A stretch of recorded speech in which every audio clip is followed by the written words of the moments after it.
Well, today is Equal Pay Day. Statistics show on average women need to work until March 14th of the following year to earn what men make in a single year. Disparities vary widely by state, but in 2019, women made on average $10,000 less a year than men. The latest Census Bureau data shows that women who work full-time are paid 84 cents for every dollar a man makes. When you include part-time and seasonal workers, it drops to just 77 cents. The pay gap widens even more by race. Compared to white men, black women working full-time earn 67 cents on the dollar, while Latina and Native American women earn just 57 cents on the dollar. The good news, though, is pay transparency is on the rise. New data from Indeed found that employer-provided salaries in job postings more than doubled from 2020, from 18% to 43%, largely due to new pay transparency laws and the tight job market. So joining us live this morning is Zakiya Thomas, the president and CEO of the ERA Coalition, which is renewing the effort to ratify the Equal Rights Amendment, which would add protections such as equal pay for women and other marginalized groups in the U.S. To the U.S. Constitution. Zakiya, thank you so much for joining us on this day. Where do things stand with getting the Equal Rights Amendment ratified? And tell us about what the opposition has been to it. Well, first off, thank you so much for having me today on Equal Pay Day during Women's History Month.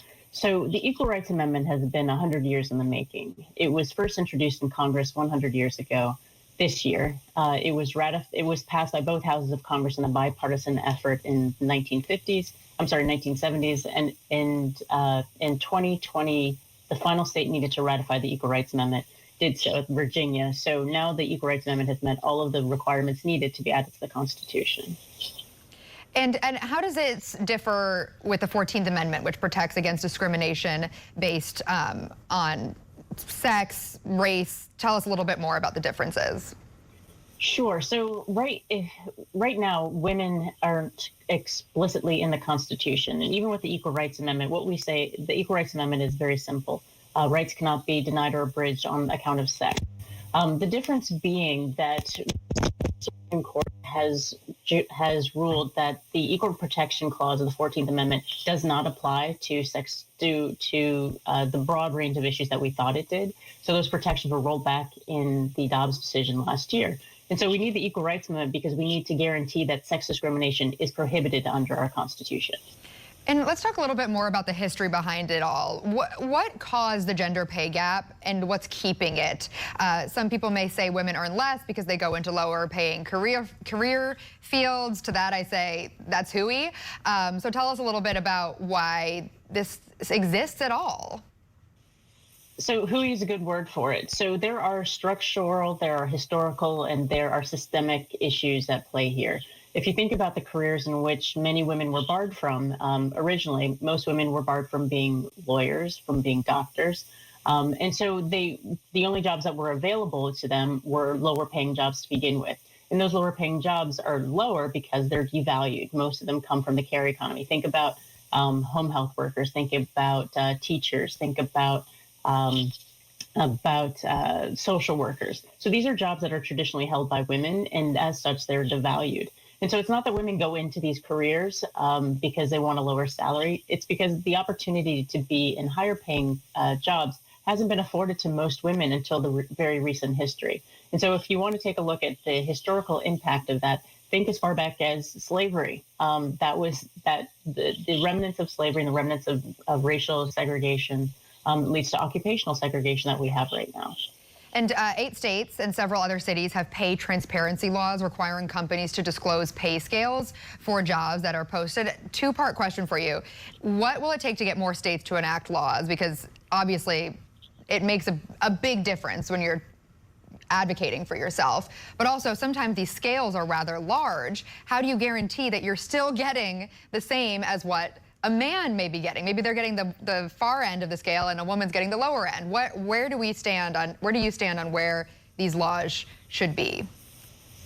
So to your first question, the states will need to see the impact of having these pay transparency laws on the books. So right now there's a little data, but there's not enough research to show. But what the assumption is that these pay transparency laws are meant to end the wage gap. And so the purpose of them is to increase the wages of women across the board and making sure that there's a standard which they know that they can ask for when they apply for a job. And so once we see the impact of that, once we see the wage gap closing, that means more revenue for states, which is a boon for them. So the more pay transparency laws that we have, the more likely it is that women will increase their wages, which means more money in the coffers for states. It's a wonderful idea for states to have pay transparency because it does level the playing field. But to your point, it is up to the individual to make sure they're doing their research and seeing what comparable jobs are paying and making sure that they're asking for those as well. But the laws do provide levels of transparency, not only with pay, but also in terms of hiring on the front end, which is where a lot of women do see decreases in pay. Yeah, and speaking of transparency, talking about how much you make at work has become less taboo in recent years. How much of an effect does discussing your salary amongst colleagues and friends have, and what can people do in their own lives to close the gender pay gap? Should men be sharing with women more often how much they're making?